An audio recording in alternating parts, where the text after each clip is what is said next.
Ladies and gentlemen, yes, ladies and gentlemen, yes, this is, oh my God, the Big Time Show podcast that is being seen and heard live right now on everywhere. Just everywhere. I know, I'm excited today. I am excited. Uh, Go ahead and share real quick with those that are coming in. I'm excited on today. I'm gonna tell you why in a minute. Now, if you know me, you already know why I'm excited. But I got some folks who may not know me too well. I'm gonna go ahead and tell you why in a minute. Just give me a second or so. This is just a great day. This is a great day. This really is. I'm in the process of trying to share. Let me just say that I don't know what is going on with my stuff, especially on my personal channel. But I'm going to just do it this way. If you don't mind, just bear with me for a minute as you come in.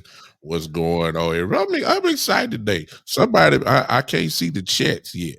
Maybe somebody already know. I don't. I'm gonna find out. Do you know me or not? Cause see, really, to be honest with you, I could make this a different show. You know what I'm saying? I could turn this into let me just give you a hint. There's a certain game that just went off the TV just a few minutes ago. I'm just gonna leave it at that. You understand what I'm saying? That's all I'm gonna say. I could do that, but I'm not. Not yet. You know, I'm not gonna do it yet. Okay. I'm just gonna wait a minute. Y'all forgive me. I'm excited. I can't even get my thoughts together. I can't even get my thoughts together right now. I'm trying to share and now my phone. Okay. All right. All right. All right. Some of y'all gonna see this. Go ahead and share. Help your boy out and share. We got a little time today. We got a little time, just a little time. I'm gonna talk to you about the game, and then I'm gonna talk to some about something that's probably gonna tick some of y'all off. I'm gonna be at a whole spectrum of things today. I'm gonna make you smile. I'm gonna make you laugh. Then I'm gonna make some of y'all mad. I'm gonna tell you that right now. So you might as well get ready for that. Uh, yeah. Most of you already know what I'm talking about because you already seen the titles.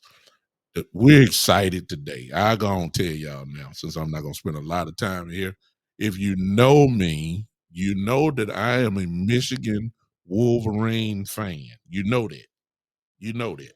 So I don't have to tell you about my excitement right now. It was personal today. Anytime that we see Ohio State, it's personal. You understand? It's personal. And what we did was personally stomp a mud hole right there, in their house. And we just decided to beat their brains out. That's all that happened. Yeah, yeah, yeah. I know, yeah, yeah, yeah. I'm happy. I mean, it wasn't even close. It wasn't even close, y'all. Y'all see it? I know nobody picked the Wolverines to come in Ohio State and win. Nobody did. But that's why they play the game.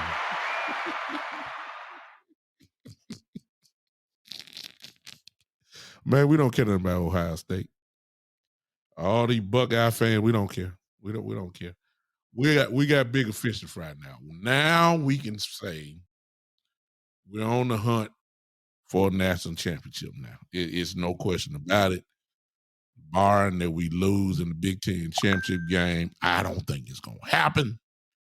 But just in case, we got something to look forward to. Yeah, I'm excited today. I'm excited. Okay, let me go and say hello to everybody. Titan Hugo, what's up? Miss Ty's in the building. I see you over there on Podbean. I see Miss Charles. How you doing? I see you. Good to see you. Eastside Harold, the hater himself, is in the building. I don't know why, but he's here. Uh, Coach Dante, what's up? Eastside already hating. He already think that old national championship not gonna happen. I don't know. I don't know. You probably thought we weren't gonna beat Ohio State too. So your word, Eastside Harold, have you figured out yet? It's your word. Just I value you coming to the show, but as a Houston Texans fan, if I'm not mistaken, your word about the Cowboys and now the Wolverines, it just don't measure up. You understand? It just don't. It just don't match up too well. So you keep. I guess if you keep knocking, sooner or later you're gonna be right. But so far, you've been wrong Doc, a lot. You know what I'm saying? You've been wrong a whole lot. I love it. I love it. I love it. I love it. Y'all go ahead and share. I'm trying to share with some of these groups that I have. I just can't for some reason. And I don't know what it is about my page that is really messing with my stuff here. I don't know. I just don't get it. And it's really messing my stuff up too. Hey, hey, hey, I see you. Miss Tweety, I see you. I see you. Welcome to the show on today. Listen, let's go ahead and start the show by saying this. Hopefully, this will be shared some type of way. Okay. I'll figure all that out later. I'm too happy right now. Okay. Uh, let's start off with this. Eastside Harold, you're not gonna you're not gonna like this. Um, the Cowboys and the Giants set a record. Did y'all know that? 42 million people watched the Dallas Cowboys and the Giants. It's the highest rated game of all time, other than a Super Bowl. Y'all understand what that mean, right? All y'all that keep wanting to take away the tag, America's team, and all that, y'all might well just hush. Because there were two other games on. There were two other games on, but nobody ain't watched them. Ain't that many folk watched that. Everybody gathered at the table, as they always do, as most of you haters always do, to watch the Dallas Cowboys. And it wasn't because, it was the only thing that was on. No, no, no, no, no, no, no. Now, most of it, by the time the Cowboys came on, most of you were with your families on Thanksgiving. You were eating, you were doing everything else, but the TV was on. And it just so happened to be on the football game, the Dallas Cowboy game. You know why? Because everybody watched the Cowboys. That's why. The fans watched the Cowboys. The haters watched the Cowboys. And it was a regular season game that only the Super Bowls only matched that game. Nobody didn't tune in to watch the New York Giants. Hello. Hello. Hello. Y'all know why everybody turned it on. The Giants were just along for the ride. Huh? Let's deal with facts here. Everybody, cause see Buffalo and the Lions, nobody didn't, nobody watch all that. Anyway, nobody didn't watch the Patriots and the Vikings. Well, folks watched it. I watched it, but it wasn't no 42 million worth. So you know why? It's the Dallas Cowboys. This is why, ladies and gentlemen, we are America's team. If you watch your TV coverages, you will notice that whenever the Cowboy games are on, you will notice that it pretty much covers the entire country almost. Unless you live in a city and your team is playing your city's team. Like if you live in Tennessee, for instance, well, for us, we're on Fox, but if we were on CBS, we would get ran away by the Titan games because the state of Tennessee, which is where I live, we get all Titan games no matter what. But fortunately for us, for me at least, we're not an AFC team, so I don't never have to worry about that. And so we get all everybody else pretty much get Cowboy games. All you gotta do is look at the map. I don't care where you at. I mean, unless you have a team there, like if you live in Chicago and the Bears are playing at the same time with as the Cowboys, you're gonna get the Bear game. And so on and so on. You're gonna get that. But this is why we're America's team, ladies and gentlemen. If you ever want to know why, because ratings belong to the Dallas Cowboys. If you want to get your ratings up, you put the Cowboys on TV. Why you think NBC give? It's just is East Side is just the truth. No, we would give y'all some help, East Side, if y'all played us, which y'all will in a couple of weeks, if I'm not mistaken. Your ratings would be up because nobody ain't trying to tune in to watch the Houston Texans. They're gonna want to tune in to see the Dallas Cowboys. It's just the truth. You know it. You know it. Nobody didn't tune in to watch. You didn't tune in to watch the game to see the New York Giants. No, no, no, no. You tuned in to watch the Dallas Cowboys. Now you can argue with it all day, but you know it's the truth. You want ratings? You put the Cowboys on TV. You want Sunday night rate? Why you think the season started off with Brady against the Cowboys?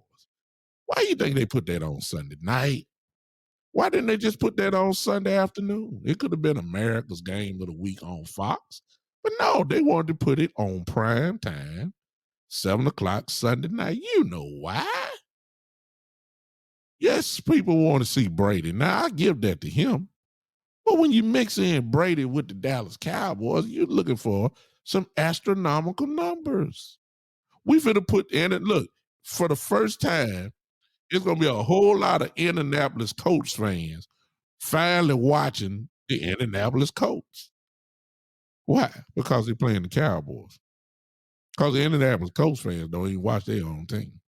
They go watch somebody else. Kind of like you, Eastside. You don't watch all the Texas games. You watch the Dallas Cowboys. You know it's the truth. Yeah, see right there. See right there. See, he's out there. Yeah, see right there. America's Queens, he say. See what I'm saying? Yeah, hey, you call whatever you want, but you're gonna watch this stuff. See, you're in here in my show because you want to hear and want to troll Dallas Cowboy people. That's see what I'm saying? It's obvious. This is what it's all about. Oh, Titan, I see you. Oh, Titan. Oh, okay, I'm sorry. Titan Hugo. Okay, Titan trying to be funny. He said that means no stores open on Thanksgiving Day this year. It was actually a Black Friday. Okay. Then he said, I tuned in to watch Barkley. Okay. You tune in to watch Saquon Barkley. Then he said, I'm spitting lies now on Podbean. Okay. All right. Maybe you did. Hey, Keith. What's up? What's up, Spoonie? Maybe you did tune in, Titan, to watch Saquon Barkley. Baby, it's not it's not everybody. Maybe you did turn in to see Saquon. I'll give you that. You didn't see much, but If that's what you did, I can't knock you for that. But it's a reason why. See, if the Giants would have been playing the Bills, trust me, it would have been 42 million people. Oh, you know why y'all even debating me on this? Y'all know it's the truth. You want ratings? Put the Cowboys on. It's always been that way. It ain't nothing new. Y'all know that. And we were on there and we played the Giants a big game. They were what 7-2, excuse me, 7-2 if I'm not mistaken. Um, so it was a huge game. We had the same record they did. We both teams have to keep pace with the Philadelphia Eagles. You don't want to get too much further behind. If you're talking about possibly winning a division, if you're talking about possibly some kind of way getting a number one seed, you have to win that game. It was a huge game. It was a huge game. It was a quote unquote, as y'all haters like to say, a good team that we had to play. Their record says they're a good team, and obviously they won a few games. Yes, they had injuries during the game. That's not our fault. But it was a big game, and we obviously won. Now, here's the thing. As always, when the Cowboys beat a good team, as soon as we finished beating them, they weren't so good. That's how the Cowboys don't get the respect. Just kind of like the way we destroyed Minnesota. And then all of a sudden now Minnesota is fraudulent. You see what I'm saying? But then they destroy the New England Patriots, and now all of a sudden they're back good. Let's figure that out. We beat them down. Now the next narrative was Minnesota is really they're a fake 8-1. They're a fake 8-1. Then they beat New England. Says well, Minnesota's turned it around. Come on, in 3 days. It's just you don't want to get the Cowboys credit. I like the Giants, same thing. Giants play good football all year long, and we just beat them. Okay, we beat them. We didn't destroy them like we destroyed Minnesota, but at the end of the night, when the clock struck zero, we got the dub. Well, y'all ain't knew I knew that lingo right there, did you? We got the dub. You understand? Huh? Appreciate your Titan, Hugo. Yeah, yeah. Nobody want to respect your Titans. I think everybody respect your Titans, Hugo, because the Titans are a physical football team with an all-world running back, and they're gonna hit you in the mouth. So the Titans do have respect. I don't get that part.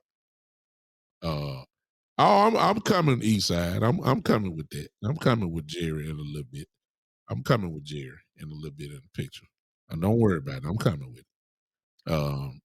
Now, the game actually, this is what I guess some of y'all want to talk about. The game was not pretty. And I believe the Cowboy fans have to be very cautious and very realistic.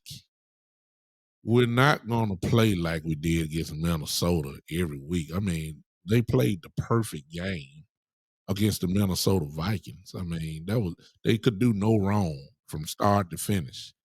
They did no wrong against the Vikings. None. No wrong. First quarter all the way down. You're not gonna have games like that. You're just not. Cowboy fans think we supposed to play like that every week. That's not gonna be the case. This was a division game against the Giants. History shows that division games are always somewhat close. The teams know each other. Um, you know, it is what it is. Uh, there are some things in the game though that I did not like. Particularly, it was early in the game. Coach McCarthy gave the Giants life when he went forward on their 4th and 2, well within our own territory. course, they stopped us and went on to score, I believe, a field goal to start it off. But it shouldn't have been that way. It was fourth and a long two. And to me, I would have went in and punted the football.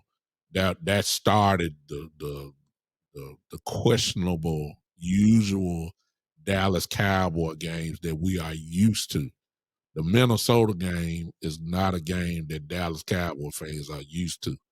That we could just sit back and totally relax just about the whole game. We with that we don't have those type games. The game that we saw against the Giants, that's usually the games that we have, the seesaw, sitting on the edge of your seat type games. That's what we have. And it started off that way. We gave them confidence. They had no line. They had a couple defensive players were out. We should have pulverized them, to be honest with you. But we kept them alive by some of the questionable calls that we had starting off. It took us out of rhythm. They played above their head a little bit. We helped them out with the penalties. I mean, we'll never get, we'll never get ahead playing, with the penalties like this. It was horrible. Uh, and the first half was questionable. Uh, we were down at halftime, and we didn't look right. We definitely didn't look like what we looked like against Minnesota, which I expected anyway. But we weren't even close to that. Offense was in a bad rhythm. Dak had thrown 2 interceptions, giving his team life, making them feel like they can really play with us and all that kind of stuff. We looked horrible in the first half. Horrible. Wasn't even wasn't even wasn't even the Giants. I ain't gonna say they whipped us in the first half, but they played better than what we did. Our defense played well though, because they didn't let them take full advantage of it. Kept it at I think it was 13-7 going into the halftime, if I'm not mistaken. So the defense kept us close as what you need when the offense is not clicking at all. Ezekiel Elliott was clicking, but Kellen Moore, here we go again. I don't know how many weeks I got to say it in a row. I told you guys he was gonna get pass happy. He did. He wanted to get pass happy again. With that, uh, and then as far as Dak goes, I'm kind of tired of hearing Dak say in his press conference after the game. I'm getting tired of hearing him say, "Well, I want to be aggressive, and I want to push the envelope." Look, Doc, I'm sorry. Every time he throw a ball in the middle, if you're a Cowboy fan, every time he throws a ball in the middle, I hold my breath. I hold my breath every time he throws the ball in the middle, because when he throw the ball in the middle past 12 yards, it's questionable. All his picks come from trying to push the ball down the field in the middle. Y'all don't believe me? Y'all know I'm telling the truth. He scares me. And see, when you mix up the penalties and the first turnovers, and he come back and plays a great second half, which he did, Dak did. But when you start talking about the playoffs and going against some teams that will make you pay a serious price for turnovers and penalties, this stuff ain't gonna work. And we get into a real bad habit of saying the same thing, like I just feel good, and I just feel like I'm give it a chance. Some of us got to go and tell the truth. See, this part some of y'all ain't gonna like. I want to tell Dak, hey Dak, you ain't that type of quarterback. You ain't that great to be throwing in zone coverage in the middle. You're not. Now some of y'all ain't gonna like that, but it's the truth. Now you good now at the slant route. You good at when it's man to man and there's some crossing routes, which is what you saw CD Lamb catch a whole bunch of crossing routes. When it's one on one, you're good at that. But whenever there's a zone and it's in the middle, and you throwing with your one receiver there just cause it's CD Lamb against two men, you ain't been too good on that. You're good against the slant. You threw it to Gallup, great. Gallup made some big time plays. You did. When it's one on one with the tight ends, you throw, short, nice little dump passes. They can hurdle folks and run over folks and all that. Hey, I give you that. But I'm tired of the usual two interception game now.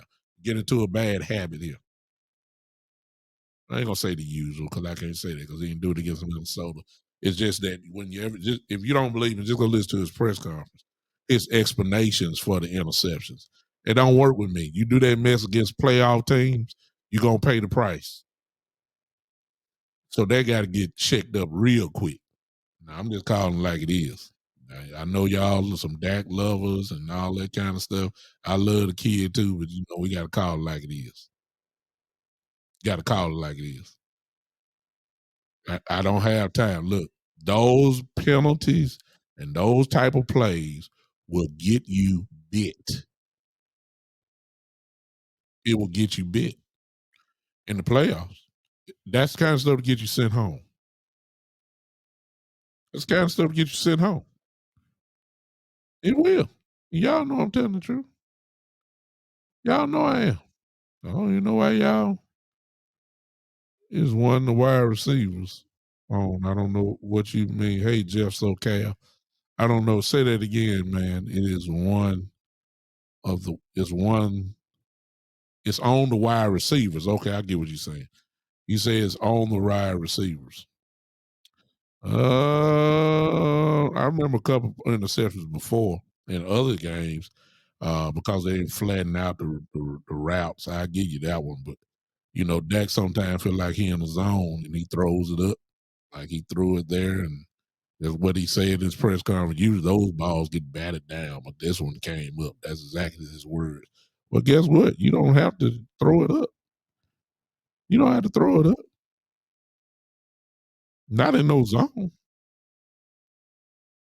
Not in no zone. You know, it is what it is. But he was able to overcome it. It saves Dak always overcomes it, and he put on a show in the second half. And they got into a rhythm, and then when they did what they were supposed to do, they beat up the Giants. Zeke Elliott ran the ball well. Pollard didn't have his. We done got used to Pollard going completely crazy. He was steady. We was good enough, and this defense that we have once again shows why um, you're gonna have problems with them. If they get you in a 3rd and 4 and above, you're in trouble. They're gonna get them. They're gonna get your quarterback. It's just that simple. Michael Parsons is. I don't think there is no doubt. I think it ought to be unanimous. As of right now, there is no one playing better defense in the NFL than Michael Parsons. He is dominant. He is. He's dominant. He's going to be a 2-time All Pro in 2 years. He's going to add, barring the injury, he's going to add a Defensive Player of the Year this year. And he's setting himself up as we speak for an incredible payday in a couple of years. And the Jones family should already know that they're gonna have to do that. And same thing with Diggs as well if they're gonna keep them. Those two guys there, there ain't no sense in no sense of Jerry and Steven trying to figure out how they gonna, it got to be the right price. No, when you're the best at your position, you're getting top dollar. So when it comes to Diggs and Parsons, ain't nothing to talk about. It's just whoever the top man is, you give them more money than the top man and shut your mouth and tell them to go on sign it. And, go on sign it because that's what's getting ready to happen. It's not their fault. They're the best at their positions. are one of the best at their positions, it is what it is. So the Cowboys are, futuristically, we getting ready to come up off some real money um, in a couple of years. No doubt about that. So, but back to what we're saying. So you can get away with this stuff against a beat up Giant team. The penalties and the turnovers. You can overcome that against that team. But ladies and gentlemen, as we get closer and closer, it looks like the Cowboys are going to make the playoffs this year again. The shame of that is going to be it's a great possibility unless Philly loses and we catch them. There's a possibility that Dallas probably is going to may have the second best record in the NFC, but they're going to end up being a fifth seed. That's what's going to be sad. I mean, they possibly, unless somebody beat Philly or we beat Philly and we take over them, if Philly goes, all the way out here and wins their division, the Cowboys, right? It's just like right now, the playoffs started now. They're the fifth seed because all the division winners, as you already know, no matter the record, all division winners get a home playoff game. So it makes no difference about the record. The Cowboys, as of right now, would have to go see Tampa, or they're going to see the 49ers. Okay. So let's fast forward. Well, I ain't gonna fast forward. I'm just saying let's just go with it if the playoffs started right now. Let me tell y'all something. You have them penalties and turnovers against Tom Brady in the playoffs. You going home. Y'all know that. You have those penalties and turnovers in the playoffs against San Francisco. We ought to know that because we went home last year because of that. Penalties, turnovers. You see what I'm saying? So you can get away with that against the Giants. You ain't gonna be able to get away with that against the 49ers. And it is you don't have room for simple-minded mistakes and penalties like that. I appreciate y'all if y'all share with me real quick. I couldn't share like I usually share. I appreciate y'all if y'all would do that. But this is why this got to be. What's up, Joe? This is why this has to be cleaned up rather quickly. But when the truth be told is, I don't know if we can clear it up because it's been a 2-year problem ever since McCarthy got here. We're still having the same penalties. We're still having the same issues that we had when he got here. Now, why is that? I don't know. I don't know. I don't think as much as Coach McCarthy talks about it, I'm quite sure he's doing things to practice this and practice, but for some reason, this stuff is not translating over to Sundays. It is not. And this is what is going to kill you in the playoffs. We got time to get it right. We still got a lot of games left. But we got to get it right because this is too much of a reoccurring thing. The penalty, that's the only down part that I have from the game. I expected the game to be somewhat close. It's the NFC East division games. We win, but we really don't murder people like that. Games are always close. It came down to the second half. The defense locked in. What's up, Mike? The Cowboys locked in the second half. They took care of business. And that's a good thing, y'all, because usually on years past, those are games that we wouldn't find a way to win. We're winning these games now. We're winning these games. And it almost, I ain't going to say this is the case, but it's almost like that we can turn it on and turn it up at any time. I'm not gonna say that's the case, but what I am saying is, you're not gonna be able to do that against some of these teams that's gonna make the playoffs this year. Let me tell you something. You're not. You're not. We're not gonna do that. Jeff brings up a tremendous point as well. There were a lot of questionable calls or lack of questionable calls. Okay, let me ask y'all this, because y'all done seen the game. Is there a play that Michael Parsons don't get held? And he don't get the calls at all. He don't. He gets held every play, every passing play. He gets held every passing play. And I ain't seen too many calls for him.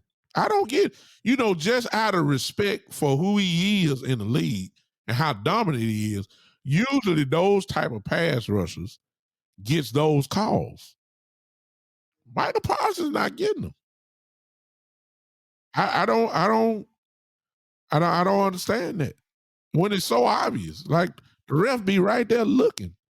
And the man got a clothesline across the main throat.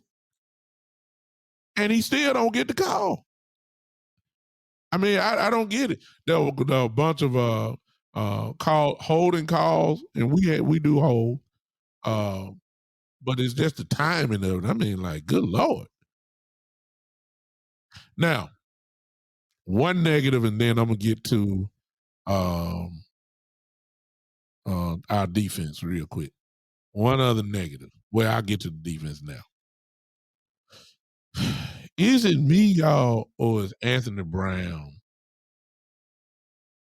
Does it seem like that every time somebody runs a route on him, they're always behind him? Huh? I mean, he finally made a play in the fourth quarter where he batted the ball down. But other than that, the part about Andy Brown is so messed up, y'all. Anthony Brown usually is in position to make the play. It ain't like he getting burnt, kind of like the way he got burnt, like when Antonio Brown burnt him with Tampa Bay last year. I ain't talking about that. I'm talking about Andy Brown be right there, but he never finishes a play. Have y'all noticed that? He be right there, but he always seemed to end up with the short end of the stick on plays. He's right side by side. I mean, and now I will say this: it seems like to me everybody get passing. That's gonna kill you in the playoffs. That's gonna kill you. It really is. And I really have a problem with that. Now,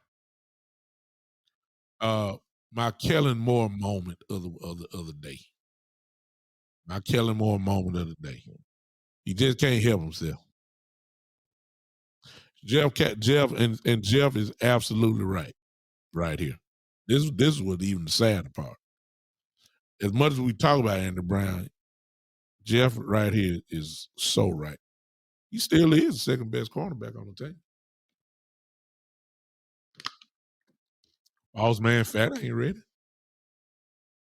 I wouldn't trust a rookie.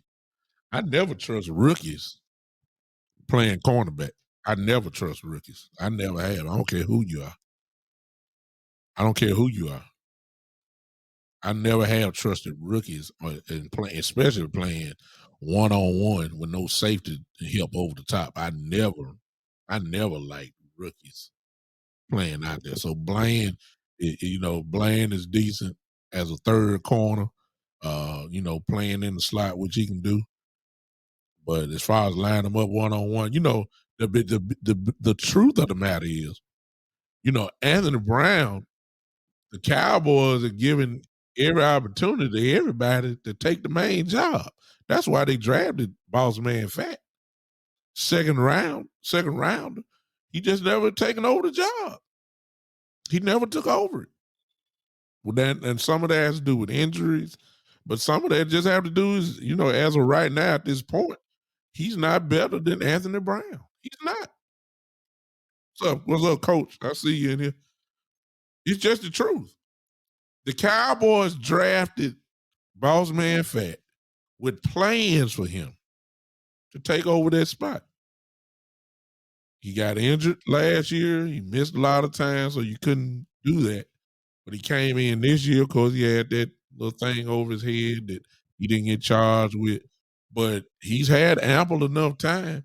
He has not taken over Anthony Brown's spot. He's not. And so Anthony Brown has to keep playing.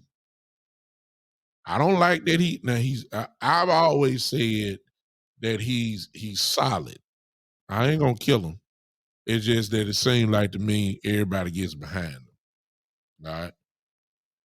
That's just me. And maybe I'm saying something different. He's always in position to make the play, but he never finishes the play.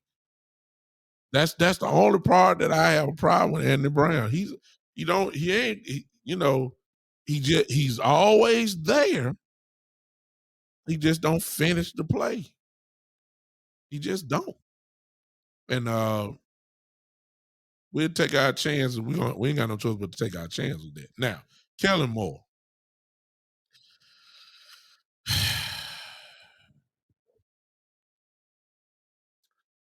See, you got to watch Kellen because when you look at the stats, you'll look at kind of like at halftime, and you'll see Ezekiel Elliott with about 14, 15 carries, all 8, 9, 10 carries. You project that over the game, and you might be approaching the 20 part. So you'll say, okay, for the first half, you projecting and saying, okay, he carried the ball 10, 11 times in the first half. So you just automatically knowing Ezekiel Elliott gonna get the ball at least 9 times or at least 6 or 7 more times in the game. And you figured that when you mix in Pollard carry, you project as well. And you think that they should hit that number of maybe 30 plus carries a game. But I'm convinced he can't help himself, y'all. I've been saying it all the time. He just see what Kellen Moore. See, this is why I'm having a problem with him. See, there are no more excuses for Kellen Moore because he he had the chance earlier to not have Dak, and he changed the offense around, or Mike McCarthy, whoever you want to give credit to. And they knew what they had to do was run the ball, which is what they've been doing, which is what they did. Play solid defense and some occasional big throws from Cooper Rush. And before you know it, we ran off plenty of games. And he saw he saw the benefit of having the offensive line come off the ball, not going backwards in pass protection, but going forward and hitting people, laying on them the whole game. He saw all that.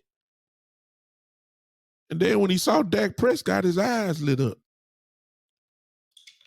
And now we shotgun again. Now we try to get cute.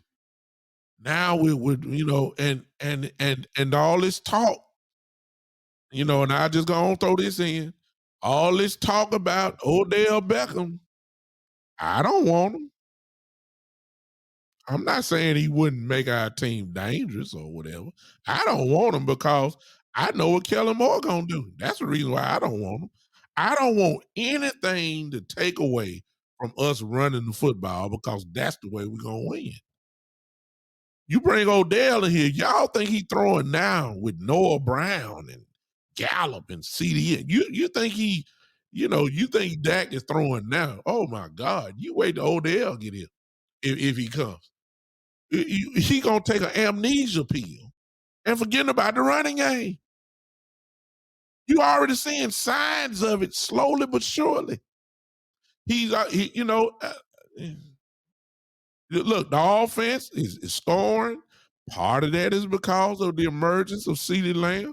Tip my hat to him. He's shutting a lot of Cowboy fans up. A lot of Cowboy fans are saying he's not a number one and all that kind of stuff. CD is starting to shut that up, as I knew he would. Michael Gallup's leg is getting better, obviously. He's starting to slowly but surely look like Michael Gallup, and all that. But and the tight ends, Schultz is so happy Dak Prescott is back. He wasn't getting nothing with Cooper Rush. Dalton Schultz now look like he gonna go to somebody and say, "I want some money." That's because Dak is back and he's getting his catches. Jake Ferguson is lighting, starting to wake up. Hendershot is what is lighting it up. I mean, I'm not knocking the weaponry we have. I'm not saying we're supposed to run it 50 times, but Kellen Moore and his style, do y'all notice when he got down there in the 10-yard line? This is what I'm talking about. You run straight ahead, you run off tackle, you run in between the tackles, you get inside the 10-yard line, then you want to run a little cute little reverse inside the 10-yard line. Little flip pass. Y'all remember that when he threw in the first, I think one of the second drive or the first drive to Pollard. Pollard is kind of looked like a jet sweep. Why you do that? It went for a loss. And somebody gonna say, well, he did the same thing, and Hendershot scored a touchdown off of it. Look, y'all don't get it. When you try and listen to me, y'all, and maybe nobody thinking like this. When you're trying to be or identify yourself as a physical football team, you should have no signs of finesse. Kellen Moore is a finesse offensive coordinator by nature. He is not a bully type. Look, let me show you what I'm talking about. Y'all see how the 49ers run the ball? Physical and straight down your throat, that type of stuff. We're not that. We're still too pretty.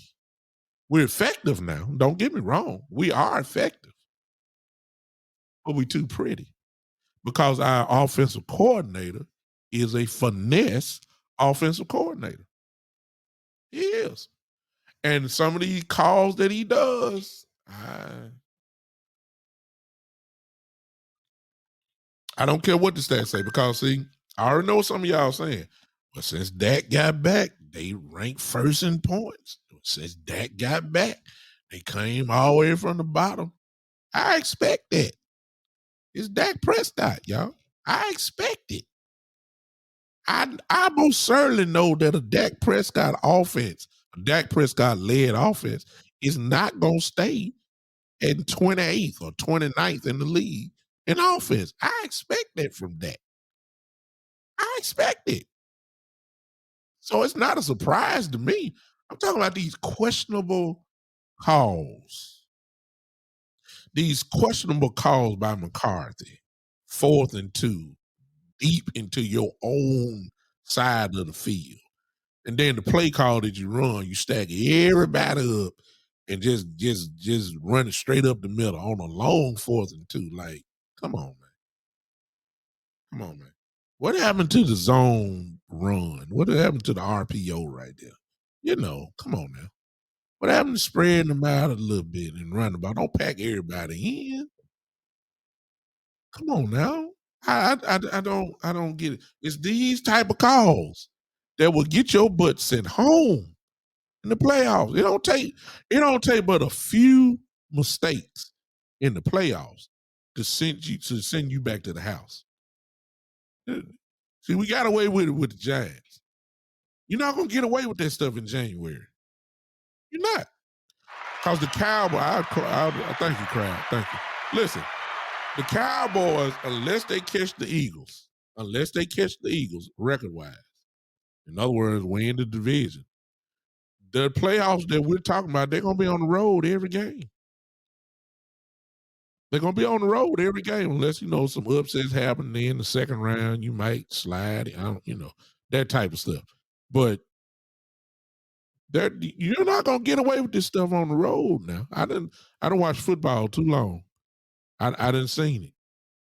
Isaiah, look, I love your confidence. I hope we do catch the Eagles. I hope we do. Because here's my truth. Here's my truth, Isaiah.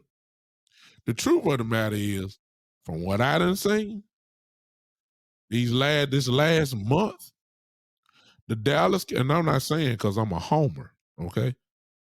Okay. I'm not saying it because I'm a homer. I'm saying it because of what my eye test is saying. Excuse me. We are the best team in the NFC. That's what my eye test is showing me.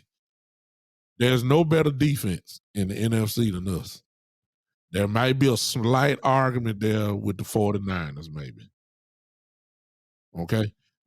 Defensively, there's only one team that I done seen that may deserve some conversation there with the best defense. That's the 49ers. That's it. Offensively, look, despite me complaining about Kellen Moore, here's the truth of the matter. As of right now, and this goes with Minnesota as well. Uh, they're not that better than us offensively. I'm just calling it like I see it. I've seen Philly play. Philly ain't, they ain't they're moving the ball, but our offense is lethal. Our offense is lethal when we play the right way. We're just about unstoppable. When we line up with them three tied in set, look out. You can't stop it. You can't. I'm just going by what my eye testing. Now your eyes may be different. I understand. I got some people on here that ain't Cowboy fans. I get it. I get it. I get it. I'm just saying, we when we play right, which seems to be an every week issue, because we got a coordinator that wants to be himself when that's not what's called for this team. This team is built on physicalness. That's the only way we're gonna win, y'all. If we want to get finesse and want to get cute, we aren't going to be too successful. That's the way I look at it. Yeah, we might score and all that, but I'm just saying we're not that like that. Now, and the reason why we're like this is because I can't tell you. I'm just saying stuff people already heard, but I'm just strictly just going by my eye test. My eye test is saying this, that I haven't seen this complete of a Dallas Cowboy team in a few years. What I'm saying is for the first time in a long, long time, we're balanced everywhere. We got somebody who is scary on special teams and Turpin, who everybody knows at some point in this season is gonna break. He's gonna break at least two of them. It's going to happen. He's getting so close. And I hope it happened at the right time, like in the playoffs, actually, something like that. That's when I want him to get crazy. We're balanced defensively and offensively. This is the first time I've seen us be this well balanced in years. And you can see what the potential of this thing could be if we just play right. I ain't worried about Quinn. The defense is gonna do what they're doing. It's just that you just hope they don't have this brain fart from Kellen Moore. I mean, I'm sitting on pins and needles, waiting for him to just make my mouth drop with one of these calls that I'm just gonna say, like, dude, come on, man. Why? Why? So that's where I am with that. All right. Now, defensively, good Lord. These guys are are, are good. Uh we shut down Barkley. Um we shut him down. So the run defense, as Jeff just said, I agree. We did get better.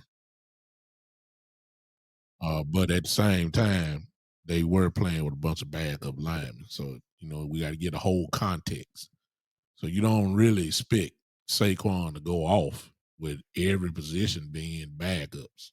against this defensive line, which ain't our fault. You know what I'm saying? It ain't our fault.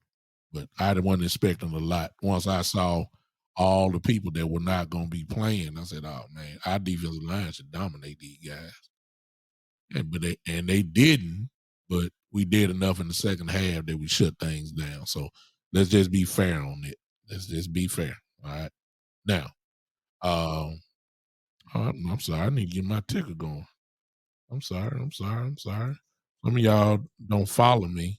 If you're on YouTube, go ahead and follow my show or subscribe to it if you don't mind. There it is, wherever you watch it. If you haven't subscribed, do that now if you don't mind while you're watching. And if you're watching on Facebook and you don't follow me there. I would appreciate it so much. I'm sorry I didn't do that earlier. I wasn't there looking at it. Now, let me get to this part. Then I'll get to the nitty gritty. What's up, Gary? My brother Gary in the building. Let me get to this part. So overall, what I am impressed by is with how you can not play well and then you can turn it on. I'm not saying you can turn it on anytime, I'm just saying the fight that the guys have and coming back and then shutting things down. We're getting real good at that. We'll have a period where we'll do things completely right, and that period may be well enough to end ball games because we're scoring and the defense is clicking, and that just may be well enough for maybe about a good 8-9 minute stretch. We can't do wrong. The Cowboys in every game so far have had those moments where we do things completely right. 4, 5, 6 minutes, defense on point, sacking the quarterback nonstop, offense done score 1 or 2 touchdowns, and usually that little gap may be good enough to win some games. That's what we are doing well. I mean, we shut folks down in the second half. Now that's just the truth. And so I'm impressed by that. All right, I'm impressed by that. Now, let me get to the part where y'all finna get mad. Let me get to the part where some of y'all finna get mad at me. Because some of y'all thinking I'm gonna lean one way, and some of y'all think I'm gonna go the other way. Because this is the other thing that's hot, and Jerry Jones and this infamous picture that's being floated around. I got to talk about it.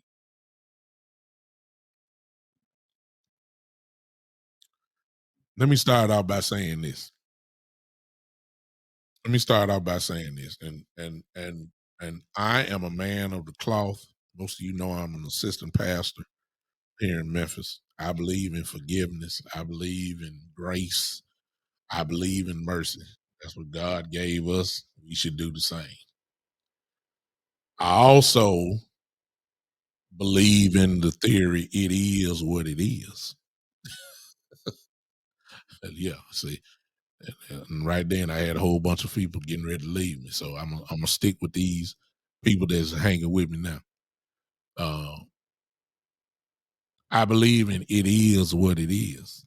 Like, you can't punch me in my face and then say you pinched me. You just, I mean, it is what it is. Now, y'all saw the picture. 65 years ago. Okay. Um, Jerry was 14, 15 years old. Kid. Now, some of y'all know what y'all did at 14 to 15, like that, but that don't measure up to what we're talking about now. Let me just say this. Jerry, so you get to say things now at 80 because you done had enough years to straighten up the story, whatever the case may be, and you also have a resume of people loving you that is going to be kind of hard to label him as what people are trying to do because you really don't have the actual evidence that you think you got. See, the picture was just what it was. It was a picture. What you needed was a video. You see what I'm saying? See, anybody could take a still shot of me and have my face frowning, and you'll say I'm angry, but it was just a split second shot. You don't know. And so what we have is in today's world, what we have is a bunch of people that assume things, and unfortunately, for this world that we live in now, in this cancel culture, the world that we live in, and this theory of guilty before being proved innocent world that we live in, we'll look at something like Jerry Jones and we would assume that he was there throwing rocks and everything else when all you just going by is a picture. You needed a video. So you're assuming by his presence there that he's racist. That's what it is. At least according to that picture. All right. Uh, and you're wrong for that. Like, y'all don't like that. You're wrong. You don't have to agree with me. You may have a different theory, and I'm coming with something else as well. I promise you. Uh, that picture does not prove anything. It just proved that he was there. He was looking. Now, Jerry says something that makes me question the situation, though. If you saw his interview, this is what he said. He said he was 15 years old and he didn't know what was going on. I don't believe that, because whenever there was at that particular time, okay, at that particular time in our country, whenever black showed up to any white, quote unquote, white establishment, and you knew they were coming, see, the black folks just didn't pop up there, because back then during that time, black folks knew they couldn't just pop up anywhere. No, no, no, no, no. You may not be able to go home because you may die back then. So they knew, that whole place knew that those black people were gonna show up there. So Jerry, I don't believe that. Jerry knew that at some point during that day, because you can't have a gathering like that. It ain't just happen. He knew that they were gonna show up. He would have to just be in the crowd. Your question is, what if he would have been closer in that picture? What would have been his response? That's something that you'll never know. And it's unfair to assume or try to charge him with things that he did not say. Or what people want to do is try to make him pay, act like he's doing what those people in the front were doing. Can't do that. You can't do that. Now, I'm also smart enough to know, and this comes from being, my father is still living, and my father's over 70 years old. I'm almost 50 now. So I'm the in-between baby. You understand me? I'm come from the early 70s and lived through the 80s. So that means my parents were children in the 50s and the 60s. So I know they know all the tricks, they know all the signs, they know all the lingo, they know all the language because they lived it. They lived the not being able to go to anywhere you wanted to go. They lived the limited limitations on where they could be. They drunk from colored water fountain. My folks did. They had to wait to a certain time to go see a movie when only black folks. That's where my folks came from. So they know it. And my experience comes from this. Well, not my experience. This was my dad said. I can line up 10 white men from that era, 10. And I guess you could charge me for assuming as well, but you got to know the time. If I line up 10 white men from that era, how many of them are not going to be racist or have had some type of language or response to racism, it ain't that many that's gonna be on the right side of the tracks. It was rare to find white men during that time that wanted to help black people out at all. Hello. Then when you mix in the South, it wasn't too many was Southern white men that wanted to shake hands and applaud black people, black children, anything. Because see, 15 years old Jerry Jones, his daddy was in the 30s, in the 20s, and the 40s. And it's just hard for, I'm assuming, okay, I mean, you could charge me with it, but I done lived enough life and been around those older white people. And they, it was just a time where it's not like what it is today. And they were wide open with their racism too, I may add. Now, I'm not saying Jerry was that. I'm not saying that he did it, but I ain't saying that he ain't had it. That's what I'm saying. Jerry just so smooth. You know what I'm saying? Jerry's so smooth, man. He been smooth a long time that he just know how to say things right. And then when you add in, see, one thing Jerry got going for him is this. This is why you're not gonna never charge him. You can bring up another picture if you want. You see what I'm saying? Y'all don't care what picture you bring up. Jerry got too many black men, grown black men, that's gonna speak up for him. That black men that white folks love and black people love at the same time. There's nowhere in the world that Michael Irvin will talk bad against Jerry Jones. There's nowhere in the world that Emmitt Smith would talk bad about Jerry Jones. There's nowhere in the world that Nate Newton, Charles Haley, as crazy as he is, Deion Sanders. I'm just naming out guys that we all know and love and that the world gonna pay attention if they start talking. They will come, Drew Pearson, these Dez Bryant. These guys will come to Jerry's rescue of his character in a heart flash.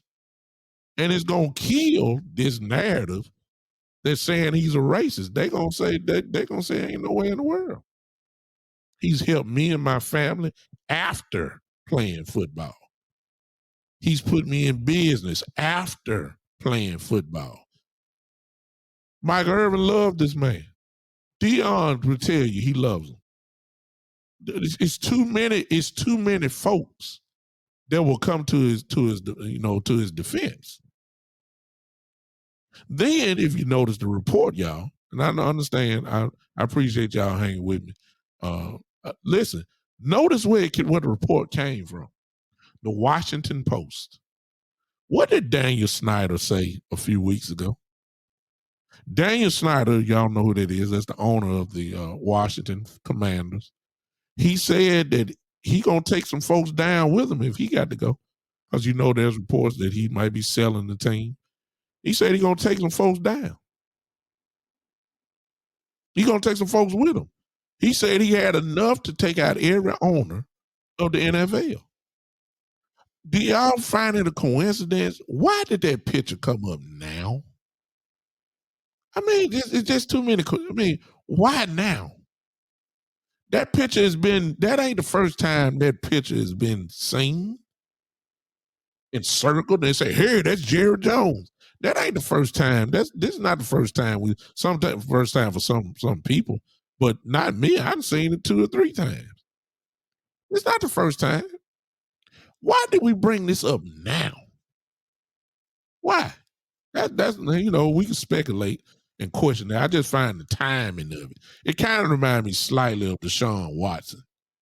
Deshaun Watson had paid the price. He got suspended. They took his money. Folks still want his head. So all of a sudden, when it's time for him to come back to practice and possibly get back on the field, now all of a sudden another lady comes up. You see what I'm saying? If you knew you was harassed, why you jump in with everybody else? Huh? Why don't you jump in with somebody else when everybody else is on? Why you wait until it's time to come back on the field? You see what I'm saying? The timing of the thing. So I'm trying to wonder why the timing of it all of a sudden comes out now. Again, that's an assumption about Daniel Snyder. I don't know if that's the case or not. I just find it ironic that it happened in the Washington Post. And Daniel Snyder said a few weeks ago that he has something on every owner in the league. Y'all remember that, right? I just, yeah, sometimes you do have to play the inspector and detective. I just find it ironic.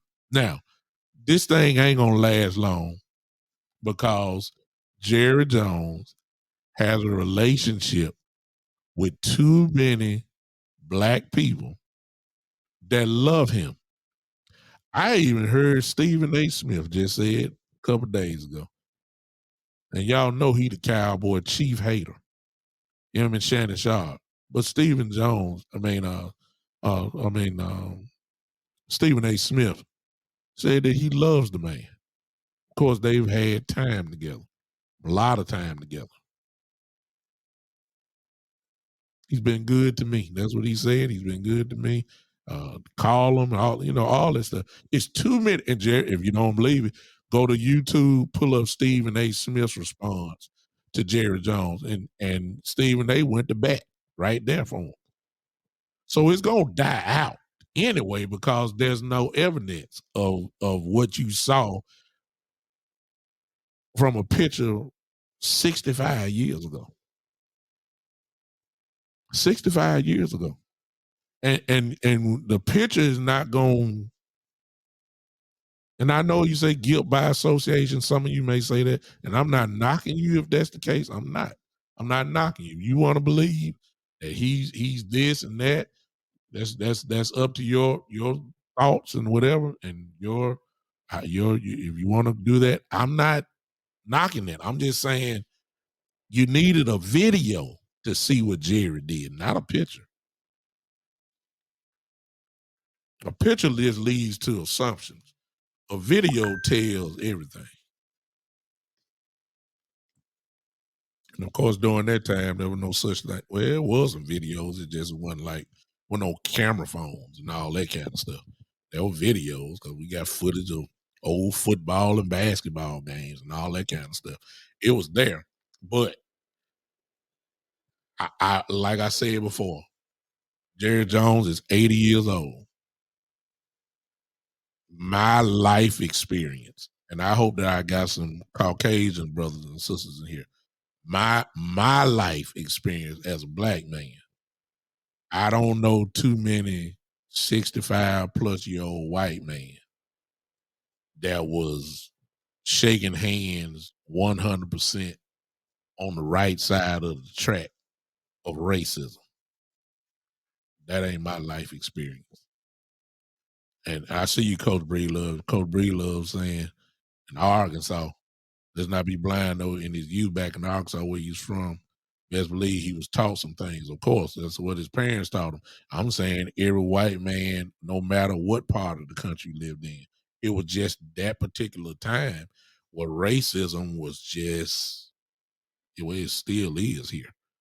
It's just camouflage now. Is more professional racism. We call it systemic racism, all that kind of stuff. We just don't have the days of the KKK where you can be openly racist. Now the KKK wear suits. You and I work with those people now. They'll shake your hand and smile in your face now, and soon you turn your back, they'll call you or as I ain't gonna say who said this, but as someone told me earlier today, actually, that if the right opportunity comes, they'll show who they really are.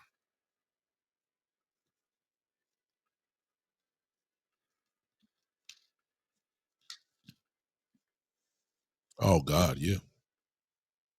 That's another whole conversation by itself after seeing she said police uniform, and there's no way because in the hiring process, you know, you don't know unless they got just openly tattoos that are racist tattoos. You don't know what these people are. You're hiring. Of course, they're gonna put their best foot forward in the interview process, but then when you put them on the streets, they are animals against black people.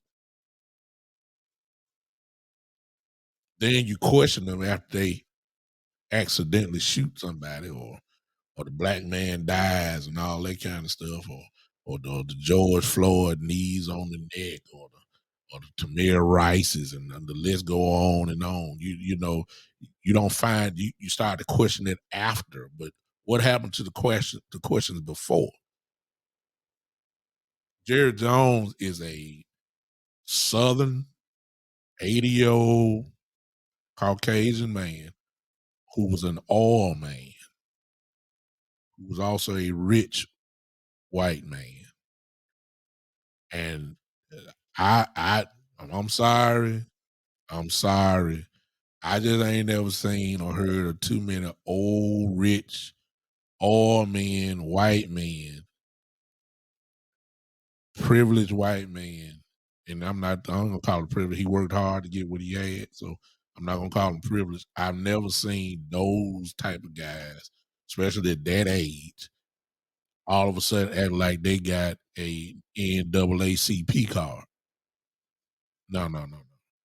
If I line 10 men, white men up like that, I'm guaranteeing you 9 of them are racist.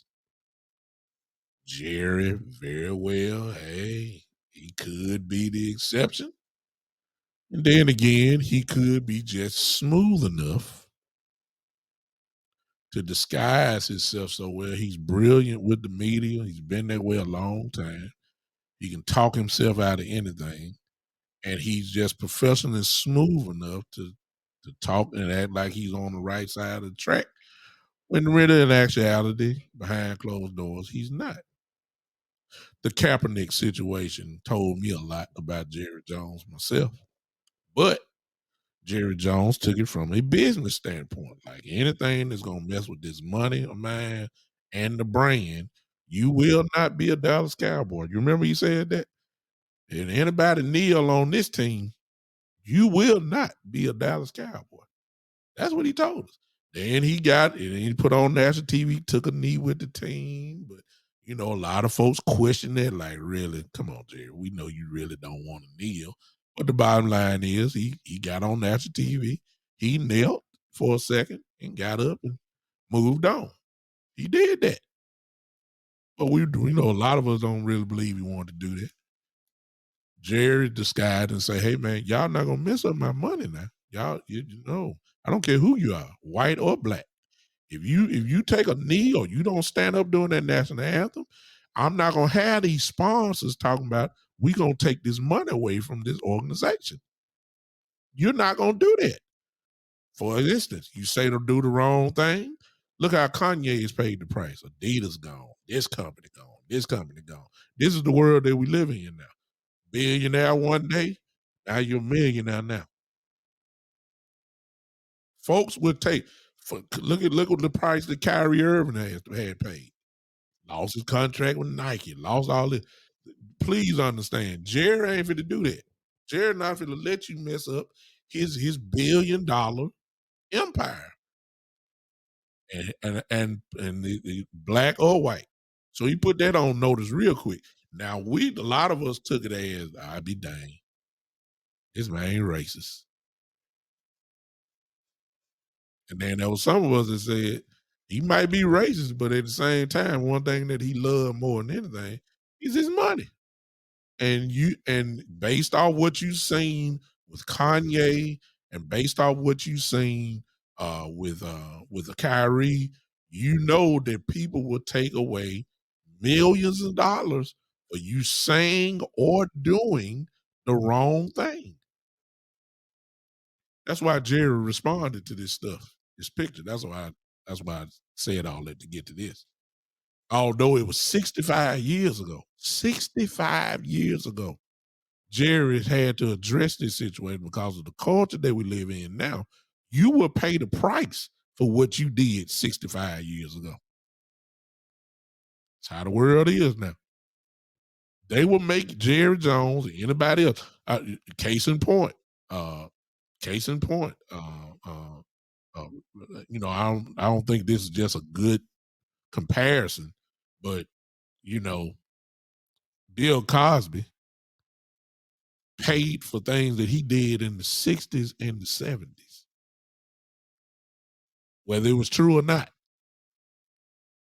He went to jail for things that he did in the 60s and 70s. So I'm just bringing that to say, okay, now Jerry, if look, if there was a video to this thing and he cussed one good time, that's all they had to do was cuss at them black boys and black girls that was there. That's all they had to do was cuss at them. And there was a video of that. Jerry Jones would lose some money today. He would. Oh God, he would.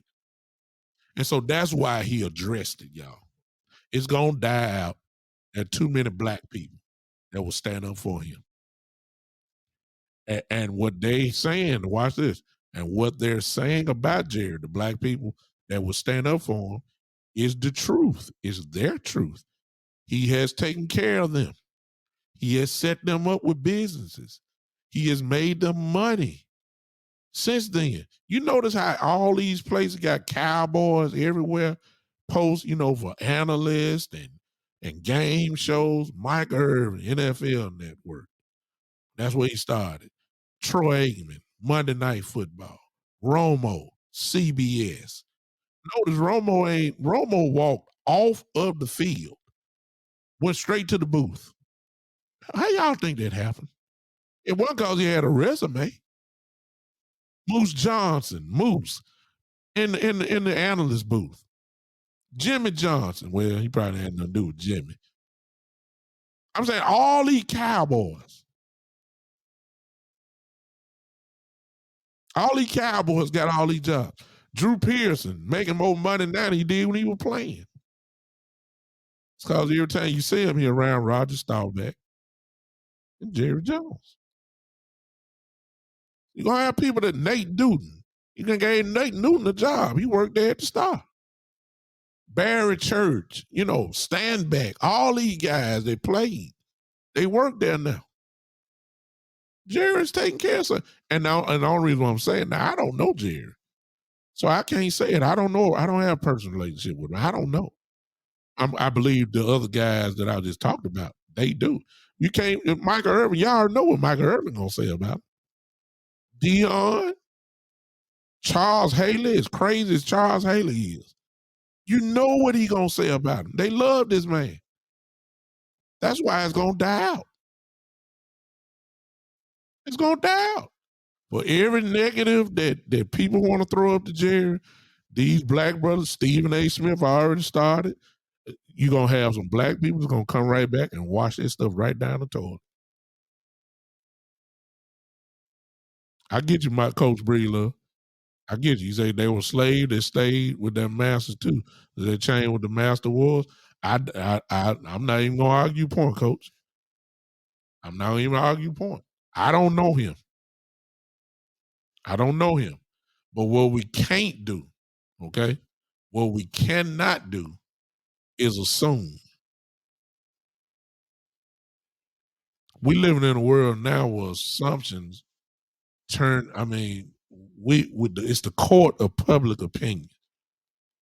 The court of public opinion have gotten a lot of people in trouble. The court of public opinion has made people not even the court of public opinion has made people lose careers when they were turned out to be innocent. They turned out to be innocent, but because they paid the price in the court of public opinion, they can't recover. Because it's a done deal, because people don't believe what they want to believe. I'm not knocking nobody to say Jerry Jones is a racist or he has racist tendencies. I'm not even going to knock you for that because Everybody, some of y'all way smarter than I am. I'm not gonna knock you for that if that's the way you perceive it. And there's parts of me that has some question marks as well. I'm just saying, strictly off the picture, you cannot assume and bring your commas and periods and semicolons and put language on it because you can't charge them for something you didn't see, or you just can't assume that he had the same attitude as those people that was in the front and he was in the back. We just don't know. We don't know. Now, if we had a video, it would have been interesting to see if, as the black people kept walking up and there was a little spot there with Jerry, it would have been interesting to see if his mouth started shouting out some stuff. But we don't know. See, Jerry get to talk about it now because he know it ain't nothing but a picture there. Ain't no video. Jerry get to control his own narrative. You see what I'm saying? But I am gonna throw this up, and I'll be done with this, and I'll open the phone lines because I done got way off football. I told you I was gonna talk about Jerry Jones. I'm gonna open up the lines, and y'all can talk about the game and all that kind of stuff. But I have seen this. Jerry wasn't gonna pay no price anyway. Cause see, I'm still waiting on news about Brett Favre. Hello, everybody done forgot about that. Where it was proven what Brett Favre did, taking money away from the welfare institution in Mississippi. Y'all ain't heard nothing about that no more. But you heard plenty about Kanye and Kyrie though, right? Mm, okay. I know a man that's an owner who the NFL said that if you bring any damage to the brand, any damage to the brand, any damage to the brand, you are eligible for suspension and fines and all that kind of stuff. Well, I remember Robert Kraft did almost essentially somewhat of the same thing that, well, some of the same things that Deshaun Watson did. The only difference is Robert Kraft bought the tapes and destroyed them. Huh? Deshaun Watson paid a hefty price. Robert Kraft went straight back to the owner's box, drinking Mai Tais and all that. He ain't paid nothing. I thought you supposed to pay for the brand or to bring a damage to the brand. He was there in the massage parlor. He had some type of relations with them, and he went and bought the tape when he permitted in court. Robert Kraft bought the tapes, destroyed the tapes. Why you buying the tape and destroying them? Must have been something on there that wasn't supposed to be there, right? NFL didn't do nothing then. NFL ain't said, well, ain't nobody said nothing about Brett Favre. NFL ain't got nothing to do with that because he retired. Nobody ain't got nothing to say about that. Nothing. Yeah. All right, coach. I see Frosty the Snowman. Yes, sir. All right. Jerry wasn't gonna pay for it anyway. The black man, let me stop. The black man pays the price. That's all I'm saying. All right. All right, I'm done. All right, phone line open. There it is. Go on, crank it up. I know it's a lot that I did today, but it is what it is. Yeah, it does relate to football. Hey, Sky Dog. Yeah, oh, okay. Appreciate you, Sky Dog. I'm just looking at your comments now. Yeah, they got to answer to God. I agree. They got to answer to God.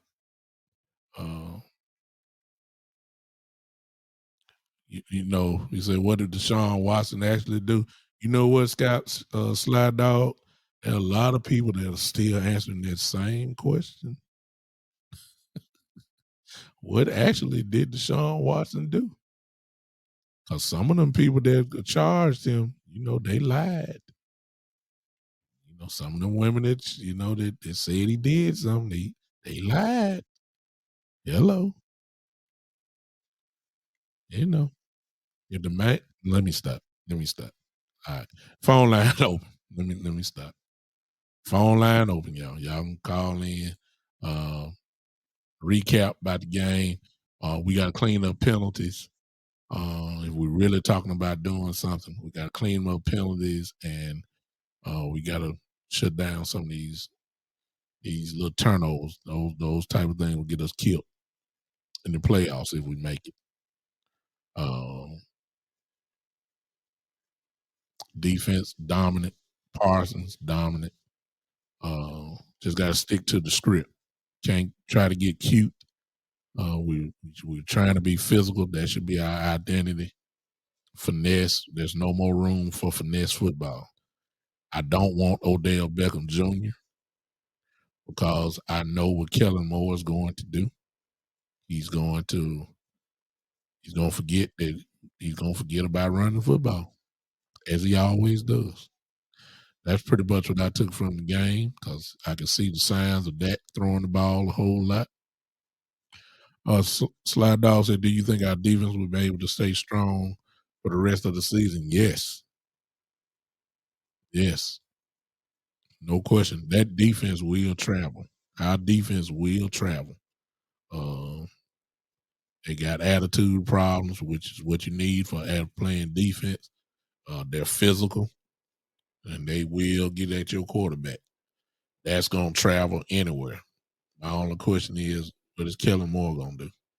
As my question is, been here since he's been offensive coordinator. That's my question. The system is there to win. Everybody know what we need to do: run the ball, play action pass. It works. Not shotgun, not trying to get cute and all that kind of stuff. Dak ain't got no business throwing the ball 35 times a game. I'm still saying the same thing. 22 to 27 times a game, we're good. But I got a feeling if OBJ comes to Dallas, it's going to be a problem. Pollard is special this season. Tony Pollard is special. I agree with you, Slide Dog. Tony Pollard is special. He's playing big. All right. Ain't nobody calling in, so I'm going to let it go. All right. I appreciate y'all listening to my soliloquy about Jerry Jones and the picture. You know, a lot of folks ain't gonna agree with me on that. It is Sly Dog. I go in on Mondays at 7 p.m. Central Time. Where are you from, Sly Dog? Sly Dog, do you have a YouTube account? If you do, I'm gonna type this in real quick. Go to YouTube because I'm live right now on YouTube and Facebook as well.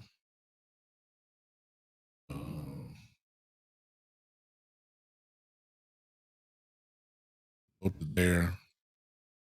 There it is for you. Go to that on YouTube if you have that, or if you have a Facebook account, go find the Big Time Show.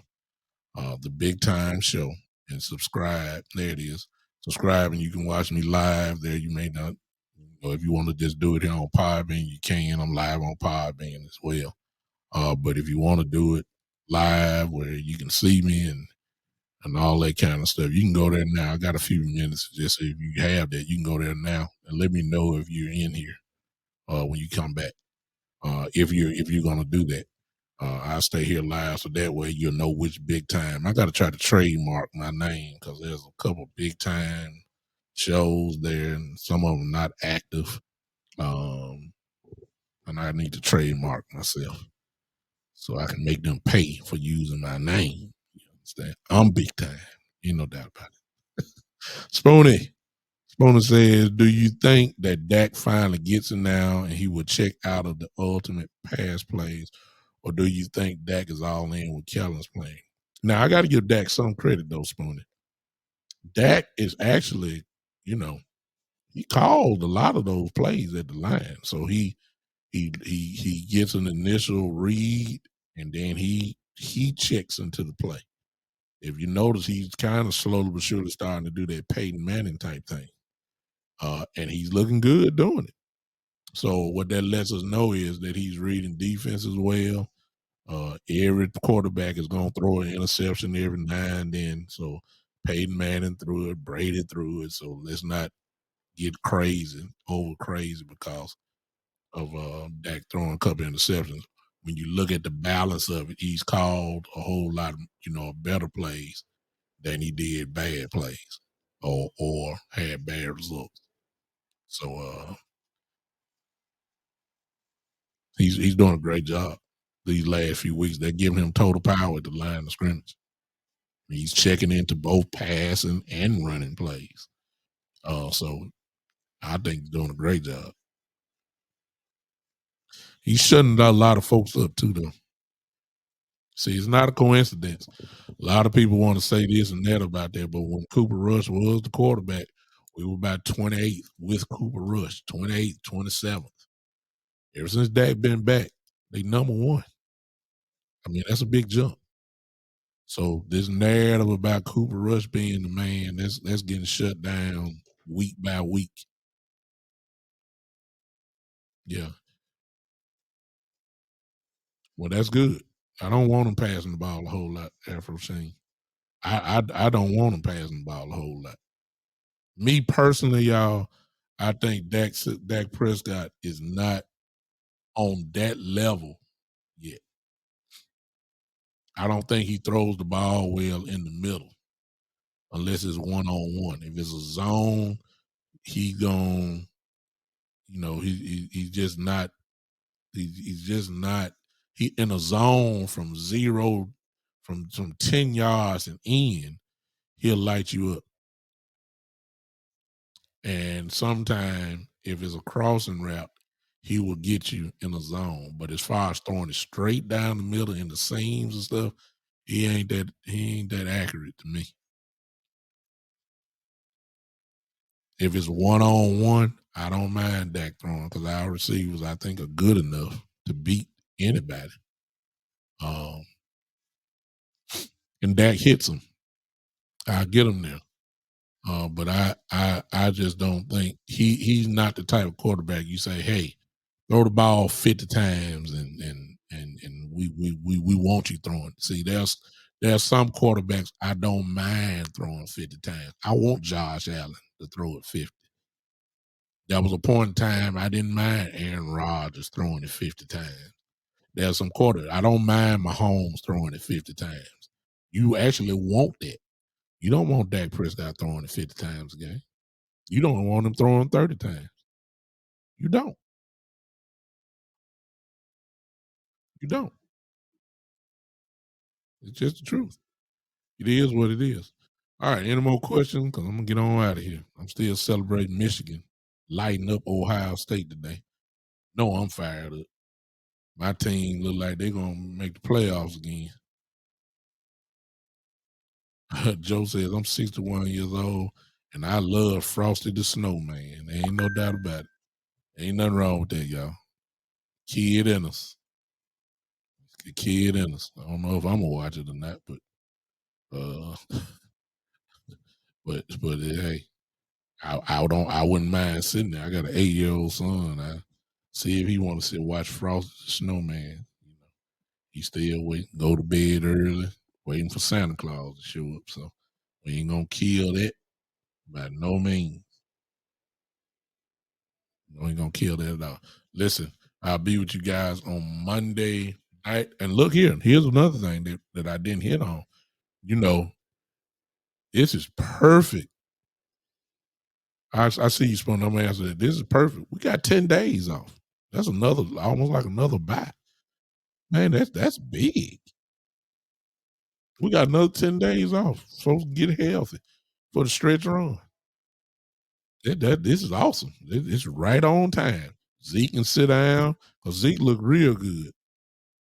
Zeke looked real good. Thanksgiving. He looked real good. Looked like he gotten stronger in his knee. Now he get to sit down, get even stronger because we're gonna need him this last 4 or 5 games here. We need him. So that I'm glad we got the bye. Spoonie said, what you say, Spoonie? Spoonie says, well, if that is your thought, uh, don't you trust Dak to check out of a play, pass play, even if Beckham is there? No, because he's gonna have too much confidence that between Dak and CD, and rightfully so, I guess. If Odell is Odell, you're gonna have so much confidence that they're gonna if he sees man coverage for either one of them, he ain't checking out of it. Now, if he does the check and sees that nobody, if he bring a little motion and the guy follows him, then he knows he's in man to man. But if the guy don't move, okay, then you know you got probably about seven guys dropping back. Okay, the question then becomes: are you gonna go ahead and call a running play then? If you know it's a zone, that's really the only question. But if I got man to man coverage, you know, hey, at some point, you know, you're gonna have to test the waters.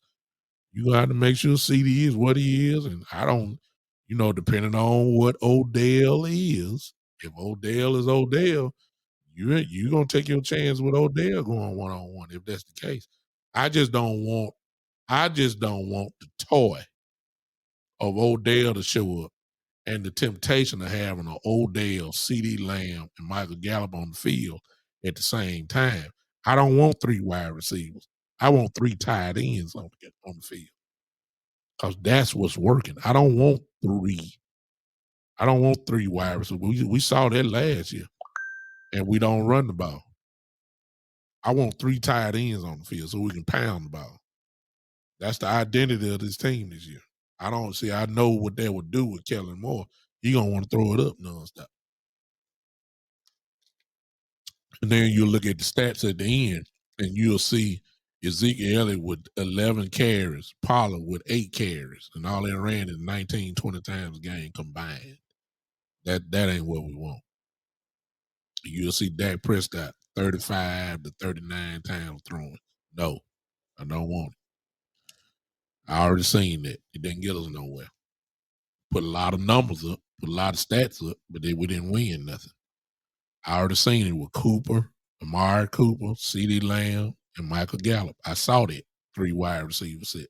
I saw that. I don't need to see that no more. Let's try to do it the other way now. Physical football, run the ball. That's why we're winning. That's why we're winning. All right. All right, I'm done. Oh, let me say this last thing. I'll close with this. It is what it is, y'all. Sooner or later, we got to go on. They have to start changing this narrative about Coach McCarthy. And I had to sit down and think about it. Y'all can say whatever y'all want to say. The man wins. As long as he got his players there, aka a quarterback, he wins. He does. He wins. Well, we got 8 wins up right now. You figure we're gonna win at least 3 to 4 more games. That's double-digit wins.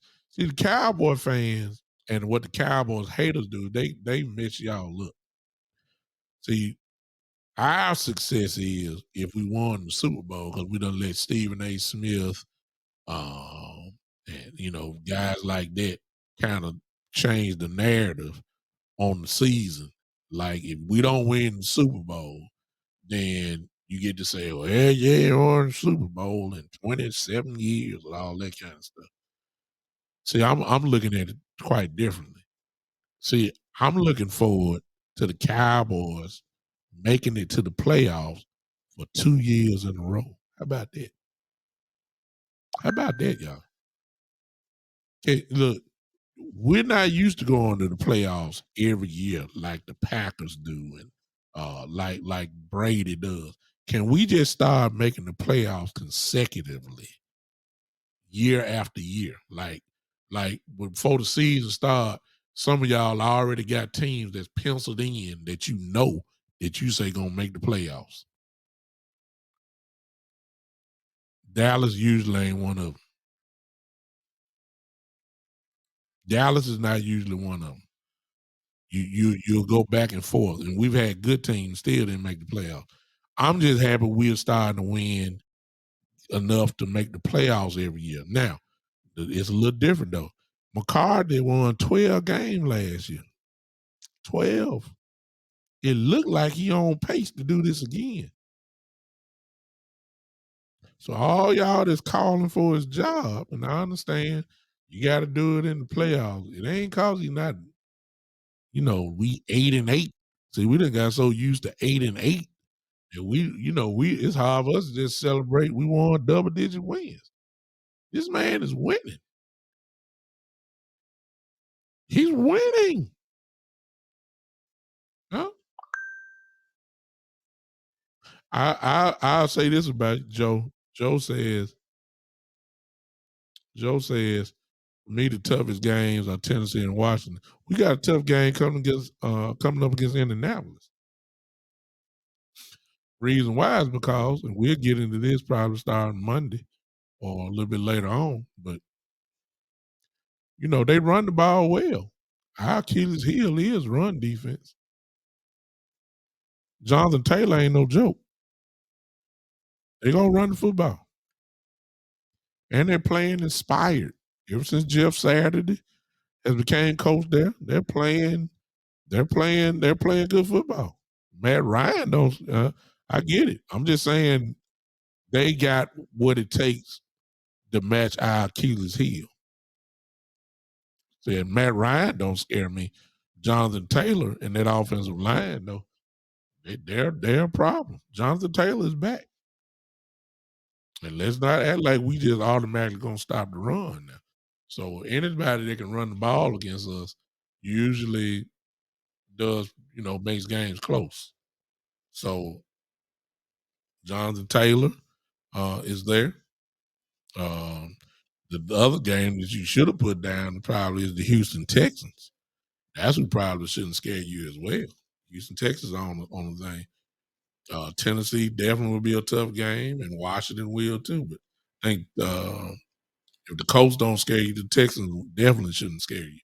But those are the games that we always seem to play down to our competition.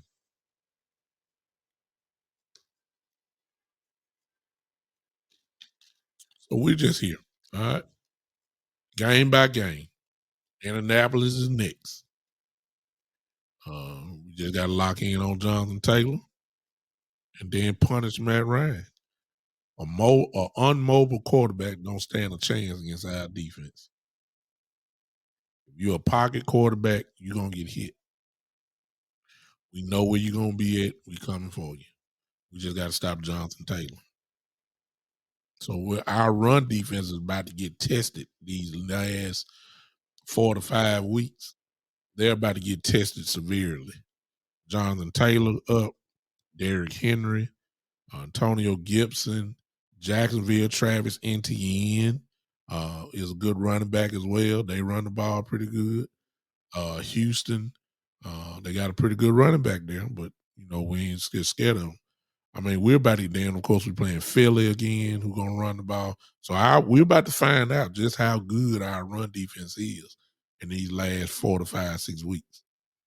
Because we're playing some top notch running backs. We're about to find out. All right. Appreciate y'all guys hanging with me for the day. Go ahead and get them clap emojis up. I'm about to go and leave y'all with this. I will see you guys on Monday at 7 p.m. For another edition of the one and only, the Big Time Show podcast. There you go, Joe. I need to see one more person. Give me a clap emoji over here. If you're watching on the YouTube page, go on, give me a clap emojis real quick. The Big Time Show page. Go ahead and give it to me real quick. Go on, give it to me real quick. Give me a clap emoji there. There my brother is, Damon Lawson. I can get out of here now. Damon done showed up. There it is. All right, I'll holler at y'all. I tell you, I'm done now. Hey, estranged Cowboy fan. Why you estranged? Man, you messed me up. Appreciate you, Afro Shane. Estranged Cowboy fan. Why you estranged? Let's take these last couple minutes. You can come on back home, strange Cowboys fan. We're a good football team. You need to you might need to change that it's strange. Just say you're a strange Cowboy fan. I'll say a long story. You may need to change it to now. You come on home now. I know you're a fan, but don't be estranged. Just a lot of us have been that way. But come on home, Jerry Jones. Yeah, I get it. I get it. I get it. Yeah, but just keep look. I guess you all right. Long as you got just started. I see your star still shining. Terrell Burns. I don't know who you are, but I appreciate you popping in on me, man. I don't know if you follow my show. For those that have not subscribed on YouTube, go ahead and subscribe to the show and hit that bell there. What's up, Terry?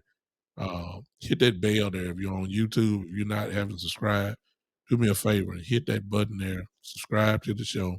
Turn on that live notification, which is that bell, and you'll know when I'm coming on. Terry, you missed me today, man. I done tackled the Jerry Jones pitcher issue. Ooh, you might have to go back. Hey, Darrell, appreciate you popping in as well. All of you people, the Strange, Afro Sheen, Damon, Joe, lives over there in Italy, Spoonie. Appreciate you. I got folks coming in on here, and it's time for me to go. Lord have mercy. Michael, Coach Bree Love, the other Mike. Appreciate all of y'all. Jeff SoCal, Gary, my brother Gary, Isaiah, Coach Mar was here, Kermit White. Appreciate you. All of y'all. Jameson Taylor, my brother Keith Odom. Appreciate you. And the hater, of course, of Eastside Harold. And Miss Tweety. Thank you. Miss Ty, of course, and Miss Charles. Thank y'all for hanging with me and all of y'all. What's going on? Yeah, appreciate you, man. Go ahead and peep it out. And for those that will be watching this a little bit later on, go ahead and comment if you can. I'll get them, and I might probably respond back. All right. I appreciate you guys. I will see you guys on Monday at 7 p.m. This is big time. I am big time, and as you can tell by now, I ain't scared to say what need to be said. I'm not. It's my show. I can say what I want to say. Y'all know that. I ain't scared to tackle the tough issues. I'm not scared to do that. Y'all keep hanging with me, okay? We're going higher and higher in this show here, all right? Appreciate y'all. This is, ladies and gentlemen, the one and only, the Big Time Show.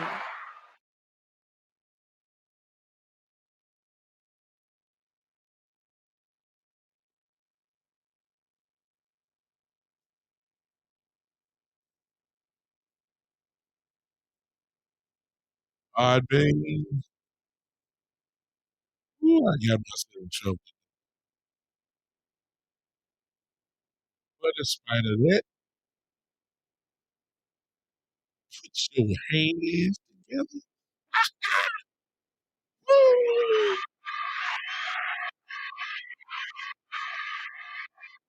I don't know why you don't have the music. Let me look and see what's going on. You hear it now this time?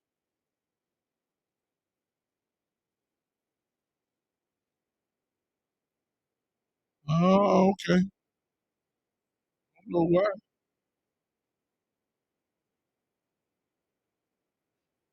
But never fear. Never fear. Thank y'all for hanging with me. I'm out. Thank you so much. But pie bean? No, no, no, no, no. No, no, no, no, no, no, no. If we gonna end it, we gonna end it right. Yeah.